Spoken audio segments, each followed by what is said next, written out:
Bilim ekilen yerde üstünlük görerer. Bilim adamın en ulu baylığıdır. Bilimin sağlısı bolsa, elbette ılım ve bilimin sağlısı bolan alazim danışmanlık.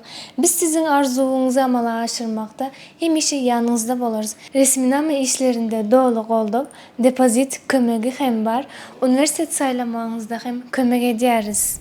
Bu yerde sen dini okumak için değil, geleceğini döretmek için arzularına ulu adım koymak için okuyarsın. Çünkü İstanbul Bilgi Üniversitesi dine bir bilim ocağı değil, bu senin üstünlüğün başlangıcıdır. Bugün bilgi, ertir üstünlük, öz geleceğini şu günden kurmak isteyen bolsan, alazim danışmanlığına yüz tut.